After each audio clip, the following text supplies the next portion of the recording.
you're a big fan of Thanksgiving, raise your hand. Anyone?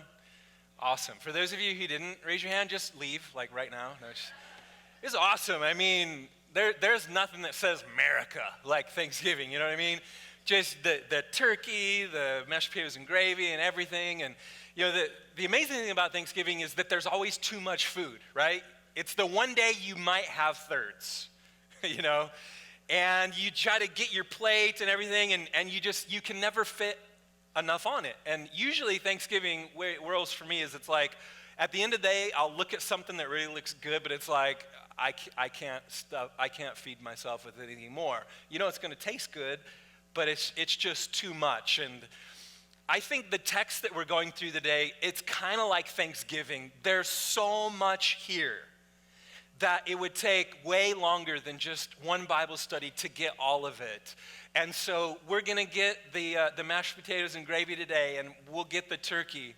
But I encourage you to have your heart open and to be asking God to speak to you something that I don't cover. Because there are a lot of little side dishes that might be just right for your palate and for what you need in life.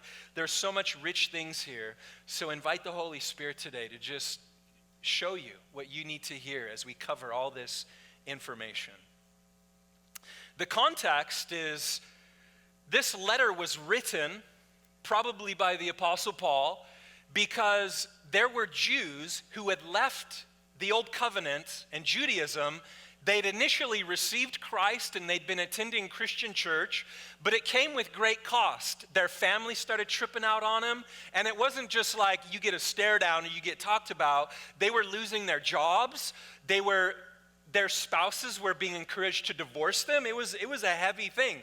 They lost their inheritance. They were completely cut off from Jewish life altogether, which is a big deal when a culture is led by religion. And the cost was so high for them that many of them were tempted to just go back to the easiness of living. Get my job back, get my kids want to talk to me again, and there was a lot of things that they were wrestling with. And so the book of Hebrews is a rescue letter for the Jewish mind. It's very Jewish in nature. There's a lot of references to the Old Testament.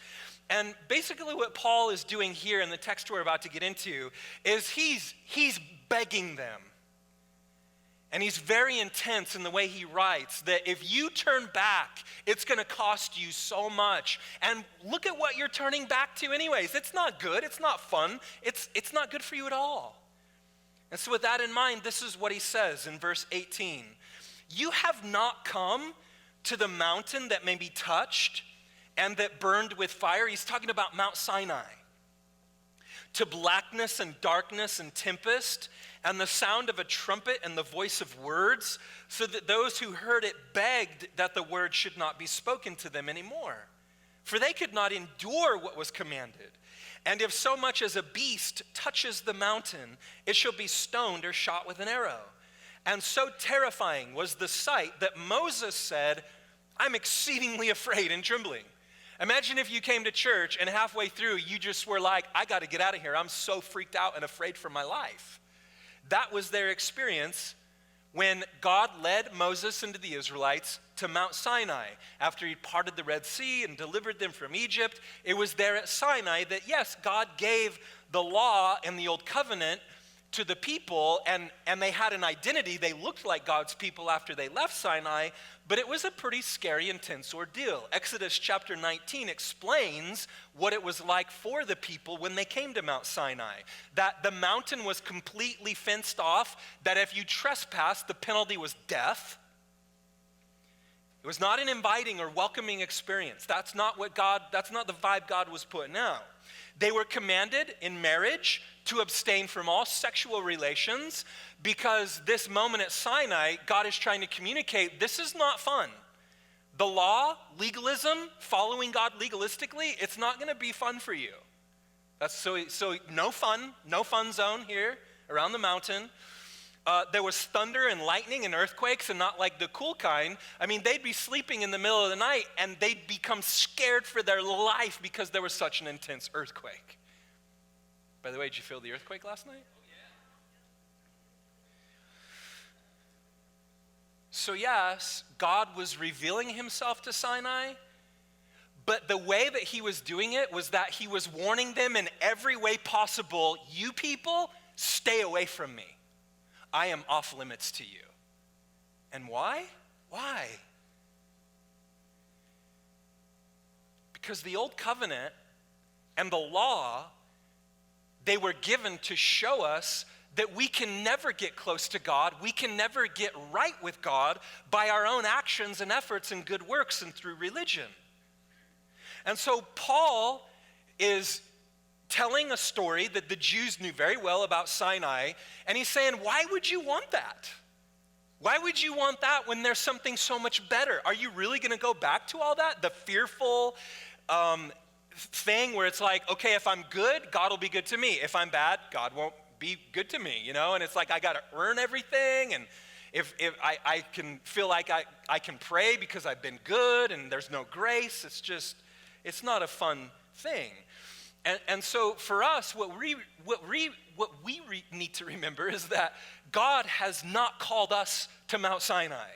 He has not called us to have a relationship like that with him because you're not under the law anymore. So in contrast to Mount Sinai and Moses and the law, verses 22 through 24 says, but you have come. Everyone say have come to Mount Zion. A different mountain is presented to contrast, Sinai. You have come to Mount Zion and to the city of the living God, the heavenly Jerusalem, to an innumerable company of angels, to the general assembly and church of the firstborn who are registered in heaven, to God the judge of all, to the spirits of just men made perfect, to Jesus the mediator of the new covenant, and to the blood of sprinkling that speaks better things than that of Abel. And so he says, you have presently. You've already come to all of these things. It's not you're going to get there someday after you die. You have come to these things. Does this mean Mount Zion is located, it's one of the hills in Jerusalem. Does that mean you got to get to Jerusalem? Well, he says, notice in verse 22, you've come to the city of the living God, the heavenly Jerusalem. He's not talking about the physical Jerusalem that I'm going to see in a few days. He's talking about what you are able to access in the spirit realm once you have a relationship with Jesus Christ. Now this ties into our theme of the book of Hebrews, Beyond the Veil. And Paul has mentioned these kinds of concepts all through the book of Hebrews, and he's led us this far to tell us when we go beyond the veil of this world, and when we tap into the spiritual realm, when we tap into the fourth dimension, this dimension of reality that is completely off limits to humanity until they receive what Christ has done for them on the cross. Because without coming to Christ, you're dead to it. It's not alive to you. You're unable to access this realm with God, where his voice is, where his presence is. When you come to Jesus, he quickens you. He regenerates and makes your dead heart become alive to him, where you're all of a sudden now given spiritual eyes to see, spiritual ears to hear, a spiritual mouth to communicate to him. And so this is what you've come into, this realm where all these things are. The Bible calls it the Holy of Holies, where God and his throne and his presence lie. Let me show you some of the main verses that are connected to what we're talking about here. Things we've already looked at in prior messages in the book of Hebrews. Back in Hebrews chapter 6, verses 19 through 20, it says, this hope we have is an anchor of the soul, both sure and steadfast, and which enters the presence behind the veil, where the forerunner has entered for us, Jesus, having become high priest forever. So, every time you sense and experience the presence of God, at that moment you've entered beyond the veil into the Holy of Holies. Hebrews chapter 7, verse 19.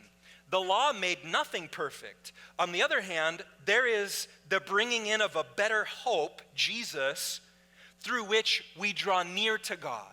You see, the purpose of church and the Bible and Jesus is that we would get close to God relationally. Hebrews chapter 9, verses 11 and 12. Christ came as high priest of the good things to come with the greater and more perfect tabernacle not made with hands, that is, not of this creation. Not with the blood of goats and calves, but with his own blood he entered the most holy place once for all, having obtained eternal redemption. And so to the Jews, God gave them the temple and this building, and his presence resided there, and the blood sacrifices and the veil and all of the pieces of furniture. But it was all a picture. The reason why we don't have a temple now is we don't need one, because Jesus fulfilled spiritually what the Old Testament was given to us to be a lesson. And so Jesus came not to reside in a temple on earth, really, but there's a temple in heaven, and he's the priest over that one. And it's not with animal sacrifice, but it's with his own blood. He re-entered heaven as a man for us through his shed blood. And we have access to come now to be with him. Not just when you die, but eternity begins when you know Jesus. What about this? Hebrews chapter 10, verses 19 through 23. Therefore, brethren, having boldness to enter the holiest by the blood of Jesus, I'll stop there. God only wants you to come to him boldly, because your boldness is directly connected to how much you think the blood of Christ is worth to you. If you come to Christ hesitantly, or if you're like, I don't sure if you want me, am I too dumb for you, am I too messed up for you, you don't know what the blood of Jesus is. When you get a glimpse of the blood, God says, I took care of it, come boldly. That's the only way he wants us to come. It's like, if you're a parent, do you want your kids to be scared of you? Where they're like, they don't want to be with you? That would hurt, right? Your kid like doesn't want to be with you. So God, as a good father, is like, come boldly. I'm your dad. No hesitation. That's how I want you to come. And your boldness is not found in yourself. Your boldness is found by how much you've looked and thought of and received the blood that Jesus shed for you.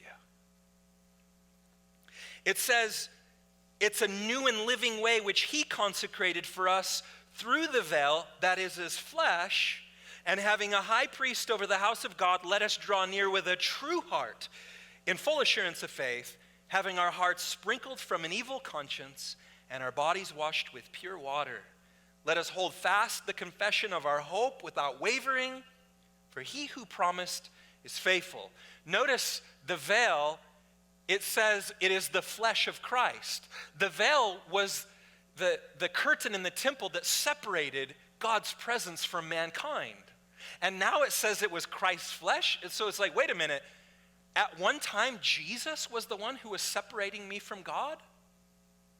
Yes. You know why? Because Jesus fulfilled the law. He didn't break it. All 613 commands of the Old Testament, Jesus fulfilled all of them perfectly, which means he embodied the law, which means as long as Jesus Christ remained on earth walking around, he was the proof we're all going to hell and we deserve it, because he did it as a man and we didn't do it. So what did Jesus do with the law that separated us from eternity? He shredded it to pieces when he allowed himself to be tortured at the hands of the Romans, brutally massacred. And as his body was torn into ribbons of dangling flesh, the curtain was torn. And it says we can come to God through his blood, because the cross is the door to heaven. And it's the only door to heaven. That's why Jesus said, I'm the way to the Father. No one gets there but through me. On the cross. The cross is your door.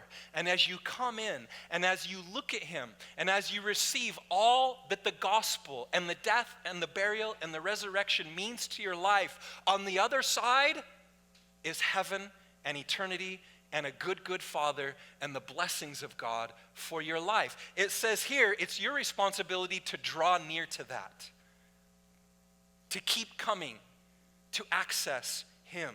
And so here in chapter 12, these verses are continuing on with this theme, giving us incredible insight to what we're really accessing whenever we come into God's presence. Whenever we're seeking God beyond the veil, whenever we're in the Holy of Holies with Jesus, let's look at it. So if you're experiencing God's presence, this is what surrounds you now. Verse 22, you have come to Mount Zion and to the city of the living God, the heavenly Jerusalem, to an innumerable company of angels. This is just amazing. I mean, in Revelation, we see the description of the New Jerusalem. We'll see it with our eyes one day. But God allows you to walk those streets right now. That's why church is so special, because it's a glimpse, it's a foretaste of what heaven will be like. We'll see it one day, but spiritually we get glimpses of it. When you worship God, you're transported. You are not standing in a school. You are standing on God's mountain in his presence, surrounded by millions and millions of angels who you can't see, but they see you. They're checking out you like, that one got in here, God? And he's like, yeah, because I love everybody. And no one's too messed up to be with me. But remember, there's only one door, the cross of Christ. You enter in that door and you enter into a whole realm. It's a trip. Verse 23, to the general assembly and church of the firstborn who are registered in heaven, to God the judge of all, to the spirits of just men made perfect. Now, this is interesting because in verse 23, we find two groups of people. The first group is called the assembled church, which is a priority to God. That you enter into all of this when you find a Bible teaching, Jesus worshiping, Spirit-led church body. It's what you see in this room when you look around. So you've come to church today, but it's much, much more than just coming to church. From God's perspective, it's much more special than that. You've come to a place where everyone here has their name written and registered in heaven. God basically has set up Christian churches all around the world, in every town, all around the globe, to be embassies of the kingdom of heaven. That's what we are. To represent heaven in this foreign, strange, different world. And so if you're ever in a foreign country and all of a sudden something weird happens in that country, you find the nearest U.S. embassy you can, because as soon as you step foot on that embassy, you are standing on U.S. soil. That's how it works. And when you come to church, you are standing on heaven's soil. This is an embassy for the kingdom of God. May your home be that. May your work cubicle, may your car be that as well. Because God, you can't hold him down. He's mobile. He goes everywhere. When you believe in Christ, you become registered as heaven's citizen. And you're called to represent him in a foreign land. But one day he's going to take you home. Amen? Now, the second group of people in verse 23 are called the spirits of just men made perfect. Who's that? Well, it's my two grandpas, my grandma, Moses, Noah, David, Paul, all believers who are in heaven. They don't have bodies yet. They are spirits. They're just, they're perfect in God's eyes. And God will not give them a body till he gives us all a body. 1 Thessalonians chapter 4, verses 17 through 18 tells us that at the rapture, Jesus will come to the clouds and no further. And he will bring with him all of those saints who are in heaven in spiritual form, but no body. And we will be raptured, we will be caught up, and we will meet the Lord in the air. And at that moment, at the trumpet of God, in the twinkling of an eye, we will all get our endless, eternal, glorified body. And it'll all happen together as one big happy family.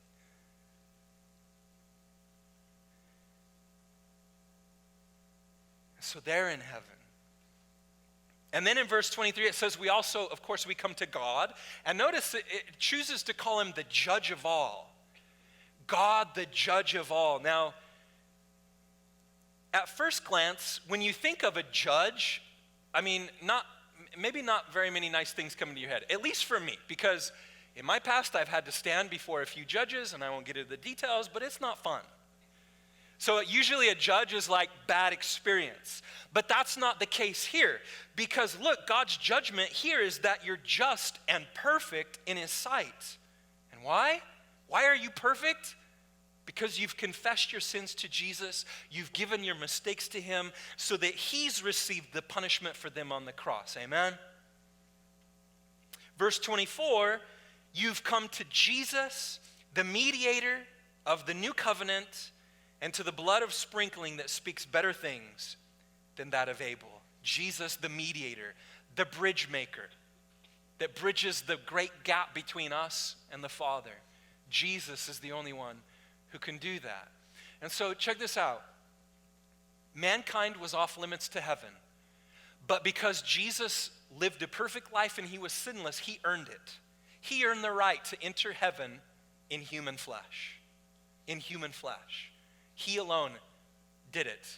And we saw back in Hebrews 9, when he came back to heaven, he brought an offering of his own blood. Because you never get close to God without offering blood. You never get close to God without blood. That's a huge deal that he set up. That's why our boldness is by his blood. And as Jesus shredded whatever curtain there was in heaven, he shreds it and he walks in to the Holy of Holies with his Father, and he sits on the throne of God. It's supposed to be encouraging for us. A man sits on the throne of God. In the Old Testament, this was called the mercy seat, because whenever you approach this throne, you always get mercy. Mercy is not receiving what you really deserve. When you come to Jesus, you never get what you really deserve. Amen?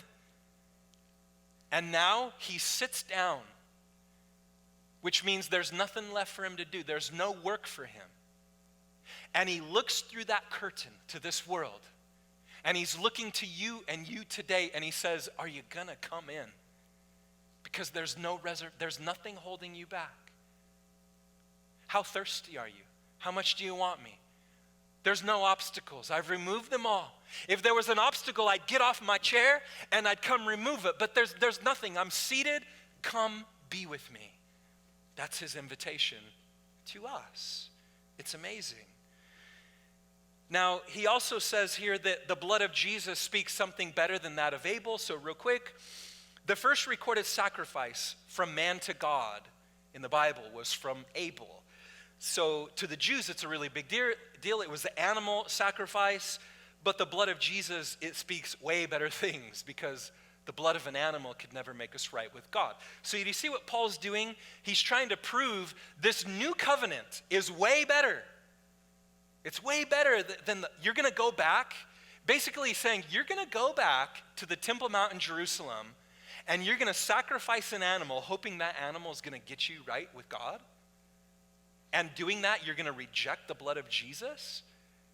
See, the way he's writing, it's intense. It's with tears. He's pleading, don't do this. And he sets it all up by comparing one mountain to another mountain. Mount Sinai to Mount Zion. Here's some of the contrasts. Mount Sinai was marked by fear and terror.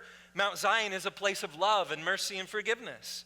Mount Sinai is located in a hot, dry desert. It never rains there. Mount Zion is the city of God. The Bible describes it as having all these fruit trees and streets of gold and rivers of water.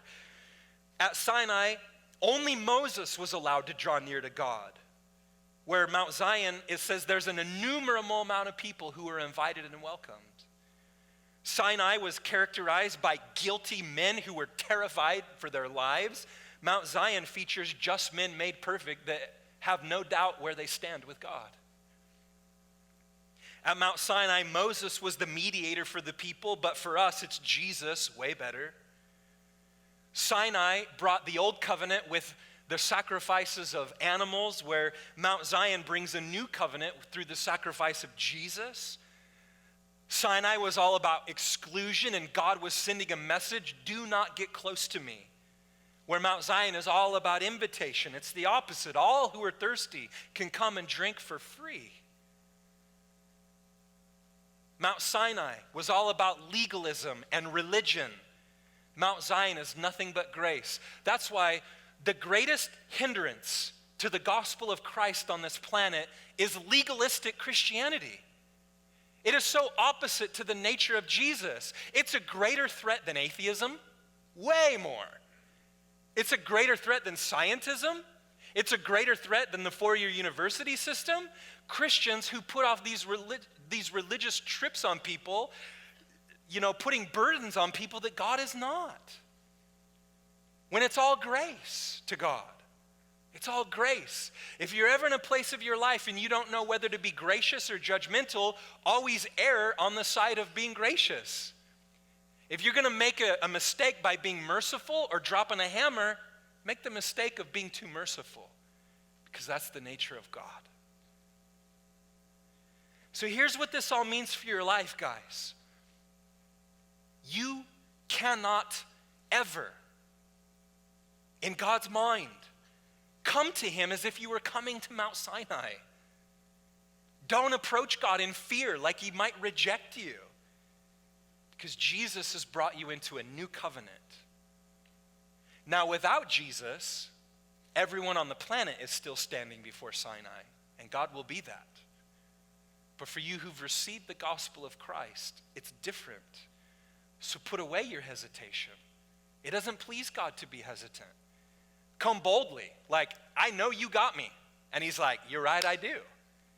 And he loves the boldness. It pleases him. If you want to please God today, know that you don't have to be hesitant to pray to him, to worship him. And that pleases him.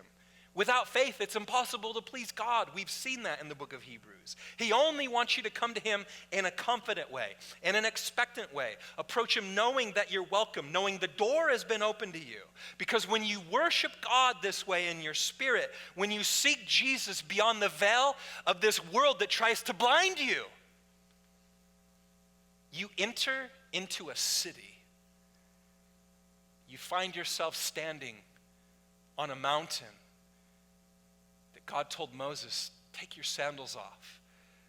You think you're standing in the desert, but you're not. In my eyes, you're standing before me.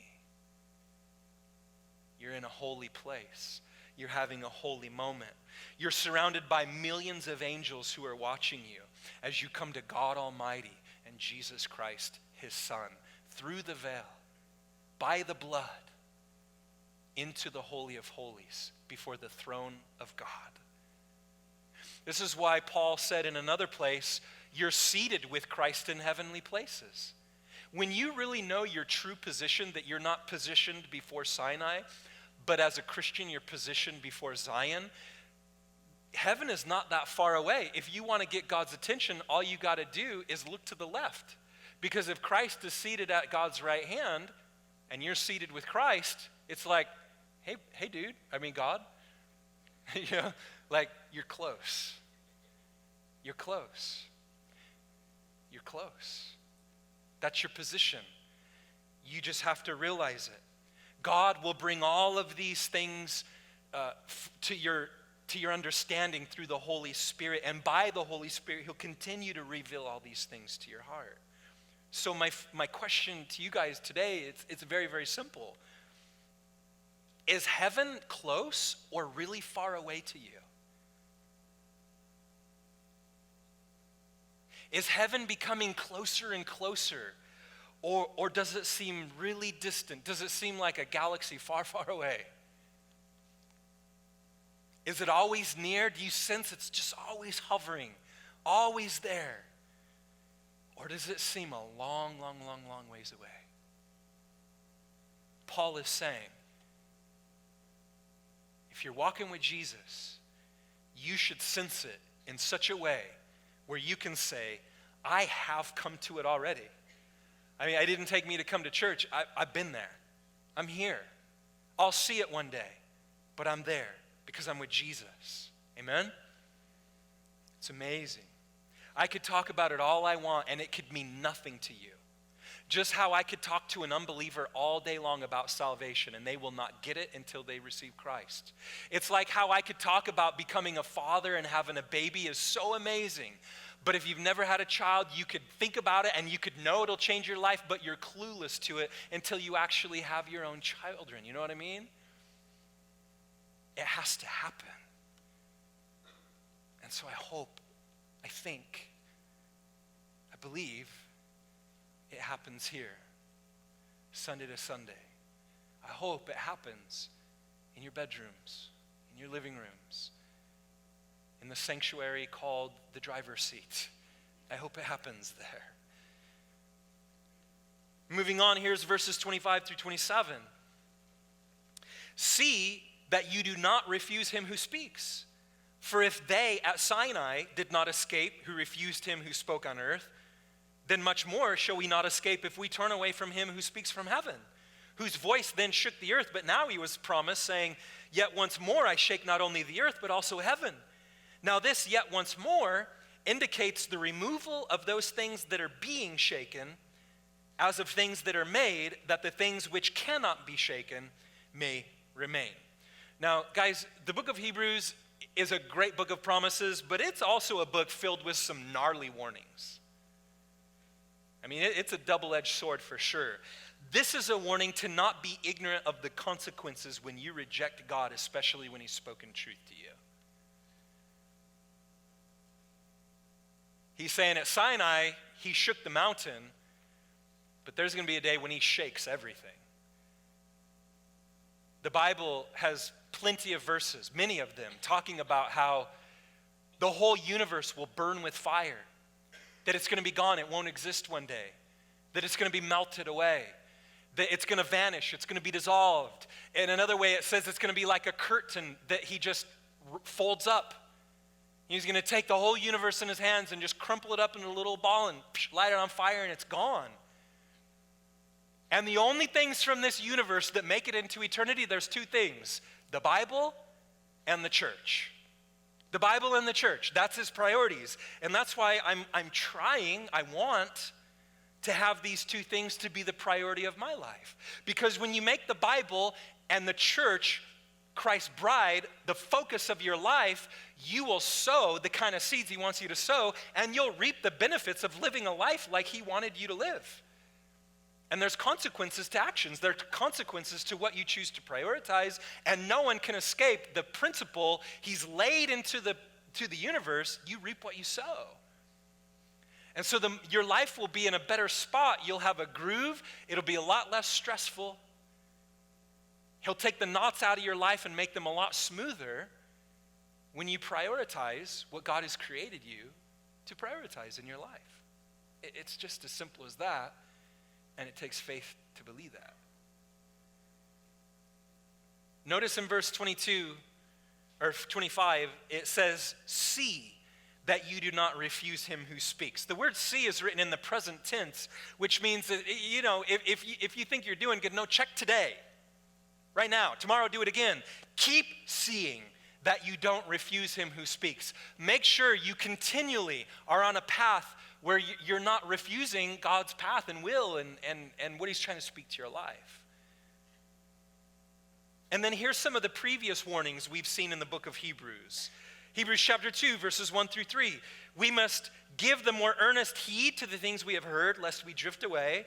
For if the word spoken through angels proved steadfast, and every transgression and disobedience received a just reward, how shall we escape if we neglect so great a salvation? Hebrews chapter 3, verses 12 through 14. Beware, brethren, lest there be in any of you an evil heart of unbelief in departing from the living God, but exhort one another daily while it is called today, lest any of you be hardened through the deceitfulness of sin. For we have become partakers of Christ if, everyone say if, we hold the beginning of our confidence steadfast to the end. The greatest sin to God is unbelief. That's the greatest evil, to not believe the truth of his word. Hebrews chapter 10, verses 35 through 39. Do not cast away your confidence, which has great reward. For you have need of endurance, so that after you have done the will of God, you may receive the promise. For yet a little while, and he who is coming will come and will not tarry. Now the just shall live by faith, but if anyone draws back, my soul has no pleasure in him. But we, everyone say, we are not of those who draw back to perdition, but of those who believe to the saving of the soul. That's our course. We're going. Nothing can take it away from us. I might lose something. I might lose someone. I might be filled with pain. My dreams might be shattered. But I am not going to stop following Jesus. You can take an arm off me, or that was weird, but you could, and I'm not going to stop following Jesus. I'm just not. I've resolved that in my heart. I've already been through too much in the past 6 years. It's just not going to happen. Have you resolved that? Unshakable faith. To not turn your back on Jesus Christ. To not be a coward and turn away from him. But to be bold, to be a rebel, to be the ones who stay the course. Unlike this world, who's doing their own thing. And here we're reminded that one day God's going to shake and remove all the current heavens. So don't get too comfortable living here. Don't find your identity here. Don't find identity in your things. Don't find worth and success the way the world defines it, because it's all going to burn. And you don't want to be in, maybe you'll get to heaven, but I don't want to be there where I'm in heaven and it's like I prioritize so much in my life and I get nothing of a reward for it in heaven. It was like, that was stupid. I wish I could go back. And God's like, no, you can't. I gave you a life to live. I want to make the most of it, I want to have a better sum total when the end of my life is through. And ask my wife, I'm not perfect, but that's what I want. That's what you want. Now, as we approach verse 28, it's basically the application to all this teaching. It's like, okay, this is all this information. Okay, what do we do? What does God expect? In light of everything we've read in verses 18 through 27, what now? Well, check it out. Verse 28, therefore, since we are receiving a kingdom which cannot be shaken, let us have grace by which we may serve God acceptably with reverence and godly fear. So it's like your life on earth might get shaken a little bit, but remember you've received a kingdom into your heart that can't be shaken. This world's falling apart. Things are tough. It's life. For me, I'm about to go to Israel, and I should have foresaw this a little better, but whenever I travel out of the country, the week before I do that, the devil always turns the heat up of spiritual warfare in our life. And he's done it the past couple days, and the last couple days have just been stupid. In my life, it's been stupid. Boys got sick. Our dog got the worst thing that could possibly happen, where our little dog, she just got so sick where she's like vomiting and diarrheaing around the house. And it's like, thankfully we have tile. But it's like, it's really disgusting. It's like, open the windows, candles, like you are a disgusting little creature, but you're my dog, so I got to clean. What do I do? And then 2 days ago, Mackenzie's driving in the truck, and she comes to a stoplight, and she pushes the brake, and it keeps going.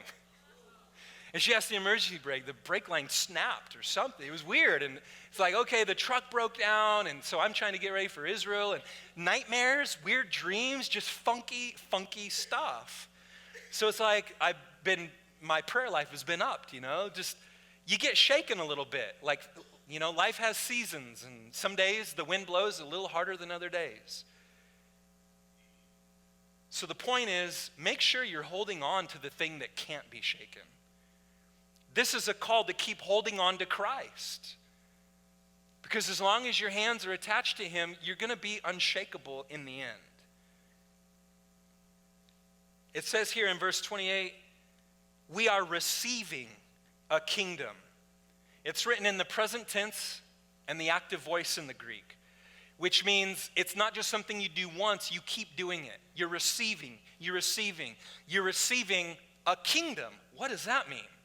What does it mean to receive a kingdom? Well, a kingdom implies a king, so it implies Jesus, but God's kingdom also has principles and ways. And as you receive those things into your life, you look more like a kingdom citizen. If you want to know what God's principles to the kingdom are, Jesus lays them all out in his teachings. I mean, you go through the 4 Gospels and you read the teachings of Christ and you receive it, you'll start to live kingdom principles. And as you do, you'll reap what you sow. You'll reap what you sow. And you'll function a whole lot better than operating through the world's principles and ways, you know? So you're receiving the kingdom. It's a person, but it's also principles. It's a great package from his government he gives. You know, read the Sermon on the Mount, Matthew 5-7. That's like the constitution of God's kingdom. Read it and submit to it because your life's going to be all cool afterwards. I mean, he offers a package that no politician could offer. I mean, it's simple. He's like, just seek me first, get to know me, and I'll take care of the rest of your life. Who else can do that? All I got to do is get to know you, and you're going to give me everything else I need in my life? And he's like, yeah, I can do it. I'm God. That's one of the packages I promise. Booyah. Here you go. Take it. Take it or not, you know? Just take it. That's a principle. That's awesome. That's awesome. And there's all these principles. So anyways, you're receiving the kingdom. It also says here, let us have grace by which we may serve God acceptably with reverence and godly fear. The word serve God. Serve God. It's reasonable. It's written in a way where it's presently, today, continually. Serve God in a way that lets people know that you understand you've been accepted by him. Serve him in this way. Check this out. Psalm 96, verses 8-9 says, give to the Lord the glory due his name. Bring an offering and come into his courts. Worship the Lord in the beauty of holiness. Tremble before him, all the earth. The idea is, don't come unless you have an offering. A Jew never approached the house of God unless he had something to offer God. And God's value system is different than the world's. He knows what an offering that's pleasing. You know what, if you're really offering your heart and your life and you're laying it down to him. He knows that. And so it's like, man, since God has given everything to you by his grace, you can't earn it, you haven't worked for it, Jesus did all the dirty work. If it's something you receive as a free gift, it's like, what is the one thing he expects back? He's forgiven you. He's given you what you don't deserve. And he's withheld from you what you do deserve. What does he want back? Some big fat thank yous for the rest of our life. Worship, adore him, love him, appreciate him. Tremble before how awesome his love is for you. Seek him. That's what he wants. He wants worship. The word serve here means worship. Because anytime you serve, you worship. You worship through singing. You worship with your hands through helping people. You worship with your feet. You worship through your offerings. You worship. It's all to him. Worship him. Serve him. And do it in holy fear. The Bible says Jesus' prayers were heard because of his godly fear. He was in awe of his Father.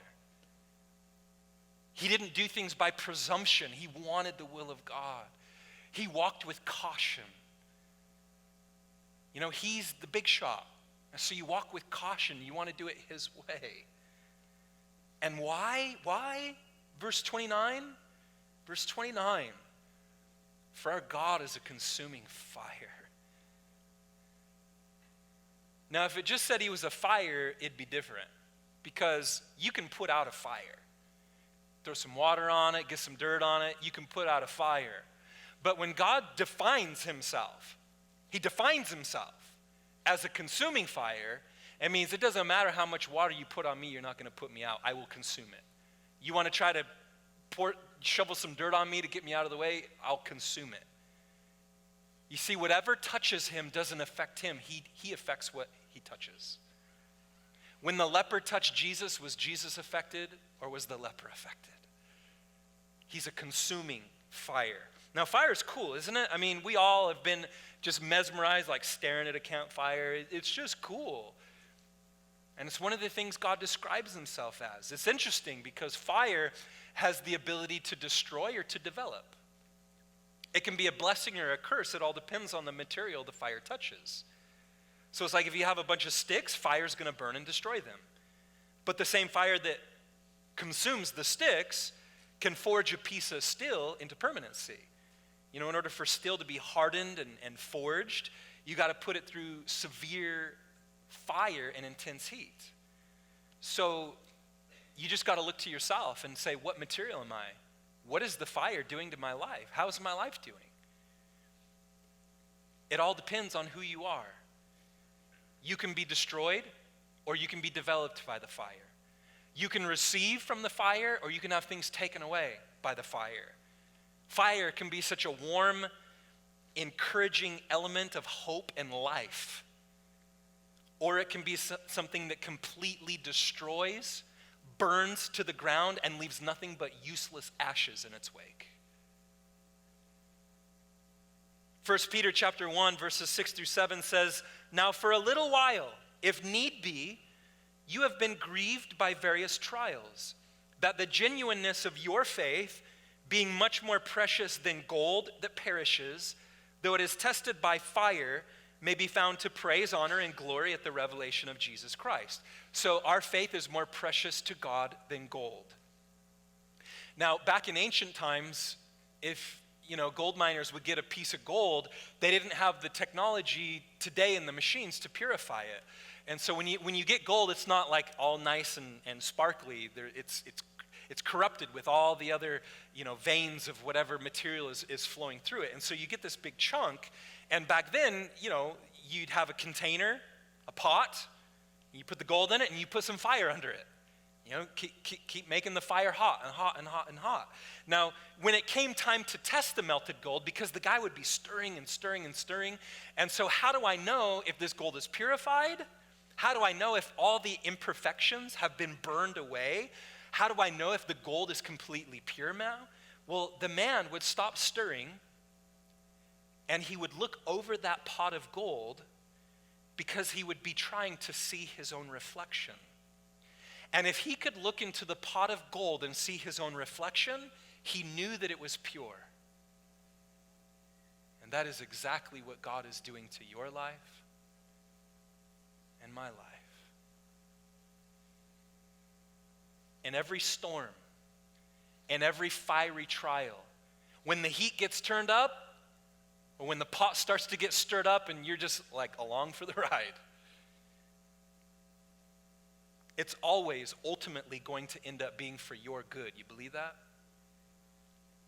He wants to look into our lives until he sees the reflection of himself. Jesus wants to see himself when he looks at you.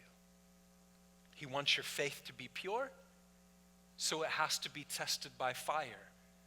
The fire burns away what doesn't belong in heaven. The fire burns away the things you hate about yourself. You ain't going to get rid of it on your own. You don't have the power. Trials and walking through low times with the presence of Jesus in your life, that'll do it. That'll do it. When I think of fire, I was reminded of the presence of God. It's like fire has a presence, right? It's like hot, and you can get near it, but you don't want to get too close because it's like too intense. And it's kind of like God. He lets his warmth be known by us, but it can be too intense. So, he doesn't reveal himself to us fully. And so it's like when God revealed himself to Moses from a burning bush, God said, take off your sandals because it's holy ground, because the fire speaks of the presence of God revealed. And you guys know God is too deep and incomprehensible to grasp with your brain. And so that's why God is chosen for our experience with him to be through the Spirit. The experience of God is reserved for your heart. And so it's like this. Listen to the difference of the following questions. Listen to this. Think about this, okay? Think about this. Do you understand the forgiveness of Christ? Or have you experienced being forgiven by Christ? Do you understand that God's presence can be felt, or have you experienced God's presence? Do you believe God loves you, or have you experienced his love for you? Big difference, right? So yes, I want all of you guys to have a smart, doctrinally sound, logical, intellectual relationship with God. But much more than that, I want you to have a loving spiritual relationship with God. Ephesians chapter 3, verse 19 says, to know the love of Christ, which passes knowledge, that you may be filled with all the fullness of God. There is an experience God invites you into. It's called Beyond the Veil in the Holy of Holies, where the brain shuts off because all it can do is take a back seat because it can't comprehend this realm, where it just looks at a distance all jealous at what your spirit gets to enjoy. It's here that God wants to be known and talked to and felt. And so the byproduct of knowing Jesus is that you're filled with the fullness of God. It speaks of presence. It's more than something you just check off in your brain. He wants you to experience his presence. If you come to church today and fail to experience his presence, that's a fail. Not like in a condemning way, but really it's like you should have slept in, because you get a lot more out of it. You know what I'm saying? It's like we're not just going through the motions. If God's presence cannot be felt, there's a whole other list of things I could do with my time. There's some things I could be doing right now. It's a nice day. I bet the surf's, whatever. There's a whole bunch of things we could do in this nice weather. God's presence, that's what makes us distinct. Guys, there's gatherings all across the world of people who are not worshiping the God of the Bible, and I'm sure they laugh. I'm sure they help each other and bring meals to each other. How does our love for one another distinguish itself from that? The presence of God is here.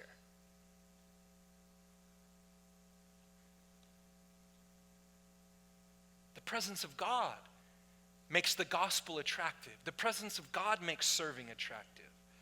And he wants to reveal it. And so the presence of God, man, if I were to try to describe it, it's a deep thing, right? If I were to try to describe the presence of God, it would be this. The air changes. That's how I describe it. The air changes. The air that I'm inhaling and exhaling, that has no weight, it's weightless, all of a sudden it starts to weigh something. Around me, it gets thicker. It becomes almost so tangible, you could take a knife and cut the thickness of the invisible cloud that's descending upon my heart and filling the room. The presence of God, you recognize that it changes the atmosphere, it changes the vibe, it changes the mood. And that's what we need in our lives. Amen? You need his presence, the weight of it to come upon you, because it's powerful. And again, God's an equal opportunity God. Why do some people experience the presence of God more than others? Because God has chosen some to be superhero Captain America Christians and not others? No, not at all.